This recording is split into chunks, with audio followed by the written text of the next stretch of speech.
Leitura do livro de Mateus, capítulo 24. E quando Jesus ia saindo do templo, aproximaram-se dele os seus discípulos para lhe mostrarem a estrutura do templo. Jesus, porém, lhes disse: Não vedes tudo isto? Em verdade vos digo que não ficará aqui pedra sobre pedra que não seja derribada. E estando assentado no monte das oliveiras, chegaram-se a ele os seus discípulos em particular, dizendo: Dize-nos quando serão essas coisas, e que sinal haverá da tua vinda e do fim do mundo? E Jesus respondendo disse-lhes: Acautelai-vos que ninguém vos engane, porque muitos virão em meu nome dizendo: Eu sou o Cristo, e enganarão a muitos. E ouvireis de guerras, rumores de guerras, e olhai, não vos assusteis, porque é mister que isso tudo aconteça, mas ainda não é o fim. Porquanto se levantará nação contra nação, reino contra reino, haverá fomes, pestes, terremotos e vários lugares. Mas todas essas coisas são o princípio das dores.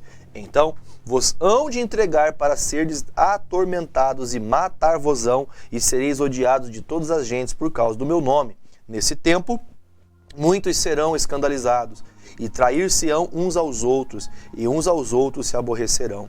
E surgirão muitos falsos profetas, e enganarão a muitos, e por se multiplicar a iniquidade, o amor de muitos se esfriará. Mas aquele que perseverar até o fim será salvo. E este evangelho do reino será pregado em todo o mundo, em testemunho a todas as gentes, e então virá o fim. Quando, pois, virdes que a abominação da desolação, de que falou o profeta Daniel, está no lugar santo, quem lê, que entenda, então os que estiverem na Judéia, que fujam para os montes. E quem estiver sobre o telhado, não desça a tirar alguma coisa de sua casa. Quem estiver no campo, não volte atrás a buscar as suas vestes. Mas ai das grávidas, das que amamentam naqueles dias. E orai para que a vossa fuga não aconteça no inverno, nem no sábado, porque haverá, então, grande aflição, como nunca houve desde o princípio do mundo até agora, nem tampouco haverá jamais, e se aqueles dias não fossem abreviados, nenhuma carne se salvaria, mas por causa dos escolhidos serão abreviados aqueles dias. Então, se alguém vos disser: Eis que o Cristo está aqui ou ali, não lhe deis crédito, porque surgirão falsos profetas, falsos cristos e falsos profetas, e farão tão grandes sinais e prodígios, que se possível fora, enganariam até os escolhidos. Eis que eu vô-lo tenho predito. Portanto, se vos disserem: Eis que ele está no deserto, não saiais, ou eis que ele está no interior da casa, não acrediteis. Porque assim como o relâmpago sai do oriente e se mostra até o ocidente, assim será também a vinda do Filho do Homem. Pois onde estiver o cadáver, aí se ajuntarão as águias. E logo, depois da aflição daqueles dias, o sol escurecerá, e a lua não dará sua luz, e as estrelas cairão do céu, e as potências dos céus estarão abaladas. Então aparecerá no céu o sinal do Filho do Homem, e todas as tribos da terra se lamentarão, e verão o Filho do Homem vindo sobre as nuvens do céu, com poder e grande glória. Ele enviará os seus anjos com rijo, clamor de trombeta, os quais ajuntarão os seus escolhidos desde os quatro ventos de uma a outra extremidade dos céus. Aprendei, pois, esta parábola da figueira. Quando já os seus ramos se tornam tenros e brotam folhas, sabeis que está próximo o verão. Igualmente, quando virdes todas essas coisas, sabei que ele está próximo das portas. Em verdade vos digo que não passará esta geração sem que todas essas coisas aconteçam. O céu e a terra passarão, mas as minhas palavras não hão de passar. Porém, daquele dia e hora ninguém sabe, nem os anjos do céu, nem o Filho, mas unicamente meu Pai. E como foi nos dias de Noé, assim será também a vinda do Filho do Homem. Porquanto, assim como nos dias anteriores do dilúvio, comiam e bebiam, casavam e davam-se em casamento, até o dia em que Noé entrou na arca, e não o perceberam, até que veio o dilúvio, e os levou a todos, assim será também a vinda do Filho do Homem. Então, estando dois no campo, será levado um e deixado outro. Estando duas moendo no moinho, será levada uma e deixada outra. Vigiai, pois, porque não sabeis a hora que há de vir o vosso Senhor. Mas considerai isto: se o pai de família soubesse que à vigília da noite havia de vir o ladrão, vigiaria e não deixaria que fosse arrombada a sua casa. Por isso, estai vós apercebidos também, porque o Filho do Homem há de vir a hora em que não penseis. Quem é, pois, o servo fiel e prudente que o Senhor constituiu sobre a sua casa para dar o sustento a seu tempo? Bem-aventurado aquele servo que o Senhor, quando vier, achar servindo assim. Em verdade vos digo, que o porá sobre todos os seus bens. Porém, se aquele mau servo disser consigo: o meu senhor tarde virá, e começar a espancar os seus conservos, e a comer e a beber com os bêbados, virá o senhor daquele servo num dia em que não espera e a hora em que ele não sabe, e separá-lo-á, e destinará a sua parte com os hipócritas. Ali haverá pranto e ranger de dentes. Mateus capítulo 25. Então, o reino dos céus será semelhante a 10 virgens, que tomando as suas lâmpadas saíram ao encontro do esposo, e 5 delas eram prudentes e 5 loucas. As loucas, tomando as suas lâmpadas, não levaram azeite consigo, mas as prudentes levaram azeite em suas vasilhas, como as suas lâmpadas. E tardando o esposo, tosquenejaram todas e adormeceram. Mas à meia-noite ouviu-se um clamor: aí vem o esposo, saí-lhe ao encontro. Então todas aquelas virgens se levantaram e prepararam as suas lâmpadas. E as loucas disseram às prudentes: dai-nos do vosso azeite, porque as nossas lâmpadas se apagam. Mas as prudentes responderam dizendo: não seja caso que nos falte a nós e a vós. Ide antes aos que o vendem e comprai-o para nós. E tendo elas ido comprá-lo, chegou o esposo, e as que estavam preparadas entraram com ele para as bodas, e fechou-se a porta. E depois chegaram também as outras virgens, dizendo: Senhor, Senhor, abre-nos a porta. E ele respondendo disse: em verdade vos digo, que vos não conheço. Vigiai, pois, porque não sabeis o dia, nem a hora que o Filho do Homem há de vir. Porque isto é também como um homem que, partindo para fora da terra, chamou os seus servos e entregou-lhes os seus bens. E a um deu 5 talentos, a outro 2 e a outro 1, cada um segundo a capacidade, e ausentou-se logo para longe. E tendo ele partido, o que recebera 5 talentos negociou com eles e granjeou outros 5 talentos. Da mesma sorte, o que recebera 2 granjeou também outros 2. Mas o que recebera 1 foi e cavou na terra e escondeu o dinheiro do Senhor. E muito tempo depois veio o Senhor daqueles servos e ajuntou conta com eles. Então aproximou-se o que recebera 5 talentos e trouxe-lhe os outros 5 talentos, dizendo: Senhor, entregaste-me 5 talentos, eis aqui outros 5 talentos que ganhei com eles. E o seu senhor lhe disse: bem está, servo bom e fiel, sobre o pouco foste fiel, sobre o muito te colocarei. Entra no gozo do teu senhor. E chegando também o que tinha recebido 2 talentos, disse: Senhor, entregaste-me 2 talentos, eis aqui que com eles ganhei outros 2 talentos. Disse-lhe o Senhor: bem está, bom e fiel servo, sobre o pouco foste fiel, sobre o muito te colocarei. Entra no gozo do teu senhor. Mas, chegando também o que recebera 1 talento, disse: Senhor, eu conhecia-te, que és um homem duro, que ceifas onde não semeaste, ajuntas onde não espalhaste. E atemorizado escondi na terra o teu talento. Aqui tens o que é teu. Respondendo, porém, o seu senhor disse-lhe: mau e negligente servo, sabes que ceifo onde não semeei, e ajunto onde não espalhei? Devias tu ter dado o meu dinheiro aos banqueiros, e quando eu viesse, receberia o que é meu com os juros. Tirai-lhe, pois, o talento, e dai-o ao que tem 10 talentos, porque qualquer que tiver será dado, e terá abundância, mas ao que não tiver, até o que tem será tirado. Lançai, pois, o servo inútil nas trevas exteriores, ali haverá pranto e ranger de dentes. E quando o Filho do Homem vier em sua glória, e todos os santos anjos com ele, então se assentará no trono da sua glória, e todas as nações serão reunidas diante dele, e apartará uns dos outros, como o pastor aparta os bodes das ovelhas, e porá as ovelhas à sua direita, mas os bodes à esquerda. Então dirá o rei aos que estiverem à sua direita: vinde benditos de meu Pai, possuí por herança o reino que vos está preparado desde a fundação do mundo, porque tive fome, deste-me de comer, tive sede, deste-me de beber, era estrangeiro e hospedaste-me, estavas nu e vestiste-me, adoeci e visitaste-me, estive na prisão e fostes-me ver-me. Então os justos lhe responderam dizendo: Senhor, quando te vimos com fome e te demos de comer, ou com sede e te demos de beber? E quando te vimos estrangeiro e te hospedamos, ou nu e te vestimos? E quando te vimos enfermo na prisão e fomos te ver-te?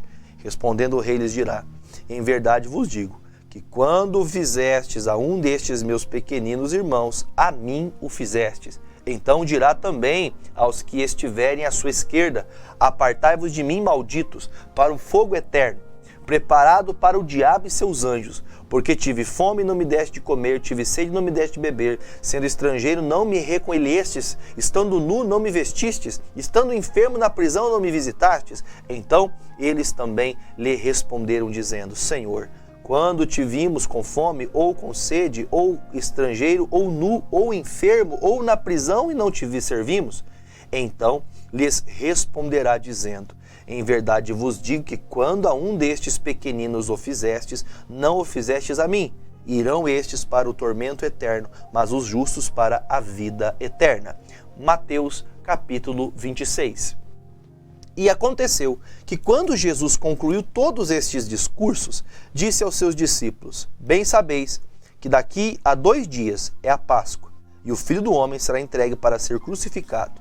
Depois, os príncipes dos sacerdotes e os escribas e os anciãos do povo reuniram-se na sala do sumo sacerdote, o qual se chamava Caifás, e consultaram-se mutuamente para prenderem Jesus com dolo e o matarem. Mas diziam: não durante a festa, para que não haja alvoroço entre o povo.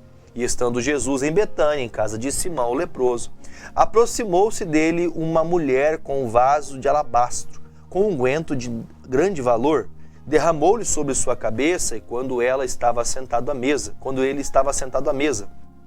E os seus discípulos, vendo isso, indignaram-se, dizendo: por que este desperdício? Pois este unguento podia vender-se por grande preço e dar-se o dinheiro aos pobres. Jesus, porém, conhecendo isso, disse-lhes: por que afligis esta mulher? Pois praticou uma boa ação para comigo. Porquanto sempre tendes convosco os pobres, mas a mim não me haveis de ter sempre. Ora, derramando ela este unguento sobre o meu corpo, fê-lo preparando-me para o meu sepultamento. Em verdade vos digo que onde quer que este evangelho for pregado, em todo o mundo, também será referido o que ela fez para memória sua. Então, um dos 12, chamado Judas Iscariotes, foi ter com os príncipes dos sacerdotes e disse: que me quereis dar? E eu vô-lo entregarei. E eles lhe passaram 30 moedas de prata. E desde então buscava oportunidade para o entregar. E no primeiro dia da festa dos pães asmos, chegaram os discípulos juntos de Jesus, dizendo: onde queres que preparemos a comida da Páscoa? E ele disse: ide à cidade, a um certo homem, e dizei-lhe: o mestre diz, o meu tempo está próximo. Em tua casa celebrarei a Páscoa com os meus discípulos. E os seus discípulos fizeram como Jesus lhes ordenara e prepararam a Páscoa. E chegada a tarde, assentou-se à mesa com os 12. E enquanto eles comiam, disse: em verdade vos digo, que um de vós me há de trair. E eles, entristecendo-se muito, começaram um por um a dizer-lhe: porventura, sou eu, Senhor? E ele respondeu, disse: o que me mete comigo a mão no prato, e esse há de me trair. Em verdade, o Filho do Homem vai com a cerca dele, como está a cerca dele escrito. Mas ai daquele homem por quem o Filho do Homem é traído. Bom seria para esse homem se não houvera nascido. Respondendo Judas, o que o traía, disse: porventura sou eu, Rabi? E ele disse: tu o disseste. Enquanto comiam, Jesus tomou o pão e, abençoando, o partiu e o deu aos discípulos e disse: tomai, comei, isto é o meu corpo. E tomando o cálice, dando graças, deu-lhe, dizendo: bebei dele todos, porque isto é o meu sangue, o sangue do Novo Testamento, que é derramado por muitos para a remissão dos pecados. E digo-vos que, desde agora, não beberei deste fruto da vide até aquele dia em que o beba de novo convosco no reino de meu Pai. E tendo cantado um hino, saíram para o Monte das Oliveiras. Então Jesus lhes disse: todos vós, esta noite, vos escandalizareis em mim, porque está escrito: ferirei o pastor, e as ovelhas do rebanho se dispersarão. Mas depois de eu ressuscitar, irei adiante de vós para a Galiléia. Mas Pedro, respondendo, disse-lhe: ainda que todos se escandalizem em ti, eu nunca me escandalizarei. Disse-lhe Jesus: em verdade te digo, que nesta mesma noite, antes que o galo cante 3 vezes, me negarás. Disse-lhe Pedro: ainda que me seja necessário morrer contigo, não te negarei. E todos os discípulos disseram o mesmo. Então chegou Jesus com eles a um lugar chamado Getsêmani, e disse a seus discípulos: assentai-vos aqui, enquanto vou além orar. E levando consigo Pedro e os 2 filhos de Zebedeu, começou a entristecer-se e a angustiar-se muito. Então lhes disse: a minha alma está cheia de tristeza até a morte. Ficai aqui e vigiai comigo. E indo um pouco adiante, prostrou-se sobre o seu rosto, orando e dizendo: meu Pai, se é possível, passe de mim este cálice. Todavia, não seja como eu quero, mas como tu queres. E voltando para os seus discípulos, achou-os adormecidos e disse a Pedro: então, nenhuma hora pudeste vigiar comigo? Vigiai e orai para que não entreis em tentação.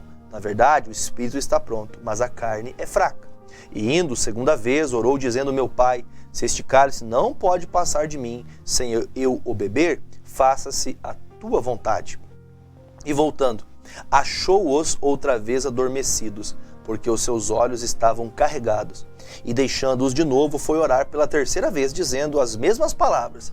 Então chegou junto dos seus discípulos e disse: dormi agora e repousai. Eis que é chegada a hora, e o Filho do Homem será entregue nas mãos dos pecadores. Levantai-vos, partamos, eis que é chegado o que me trai.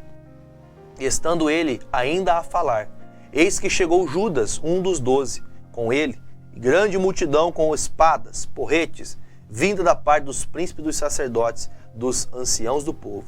E o traidor tinha-lhes dado um sinal, dizendo: o que eu beijar é esse, prendei-o. E logo, aproximando-se de Jesus, disse: eu te saúdo, Rabi, e beijou-o. Jesus, porém, lhes disse: amigo, a que vieste? Então, aproximando-se eles, lançaram mão de Jesus e o prenderam. E eis que um dos que estavam com Jesus, estendendo a mão, puxou da espada, e ferindo o servo do sumo sacerdote, cortou-lhe uma orelha. Então Jesus disse: mete no lugar da tua espada, porque todos os que lançarem mão da espada, a espada morrerão. Ou pensas tu que eu não poderia agora orar a meu Pai, e que ele não me daria mais 12 legiões de anjos? Como se cumpririam as escrituras que dizem que assim convém que aconteça? Então disse Jesus à multidão: saístes como para um salteador com espadas e porretes para me prender? Todos os dias me assentava junto de vós, ensinando no templo, e não me prendestes. Mas tudo isso aconteceu para que se cumpram as escrituras dos profetas. Então todos os discípulos, deixando-o, fugiram. E os que prenderam Jesus o conduziram à casa do sumo sacerdote Caifás, onde os escribas e os anciãos estavam reunidos. E Pedro o seguiu de longe até ao pátio do sumo sacerdote, e entrando assentou-se dentre os criados para ver o fim. Ora, os príncipes dos sacerdotes e os anciãos e todo o conselho buscavam falso testemunho contra Jesus, para poderem dar-lhe a morte. E não o achavam, apesar de se apresentarem muitas testemunhas falsas, mas por fim chegaram 2 e disseram: este disse: eu posso derribar o templo de Deus e reedificá-lo em 3 dias. E levantando-se o sumo sacerdote, disse-lhe: não respondestes coisa alguma ao que destes depõem contra ti? E Jesus, porém, guardava silêncio. E insistindo o sumo sacerdote, disse-lhe: conjuro-te pelo Deus vivo, que não digas nos digas se tu és o Cristo, o Filho de Deus. Disse Jesus: tu o disseste. Digo-vos, porém, que vereis em breve o Filho do Homem assentado à direita do Todo-Poderoso e vindo sobre as nuvens do céu. Então o sumo sacerdote rasgou suas vestes, dizendo: blasfemou, para que precisamos ainda de testemunhas? Eis que bem ouvistes agora a blasfêmia. Que vos parece? E eles respondendo disseram: é réu de morte. Então cuspiram-lhe no rosto e lhe davam murros, e outros esbofeteavam, dizendo: profetiza-nos, Cristo, quem é o que te bateu? Ora, Pedro estava assentado fora no pátio, e aproximando dele, uma criada disse: tu também estavas com Jesus o Galileu. Mas ele negou diante de todos, dizendo: não sei o que dizes. E saindo para o vestíbulo, outra criada ouviu e disse aos que ali estavam: este também estava com Jesus o Nazareno. E ele negou outra vez com juramento: não conheço tal homem. E logo depois, aproximando-se os que ali estavam, disseram a Pedro: verdadeiramente também tu és deles, pois a tua fala te denuncia. Então começou ele a praguejar e a jurar, dizendo: não conheço este homem. E imediatamente o galo cantou. E lembrou-se Pedro das palavras de Jesus que lhe dissera: antes que o galo cante 3 vezes, me negarás. E saindo dali, chorou amargamente.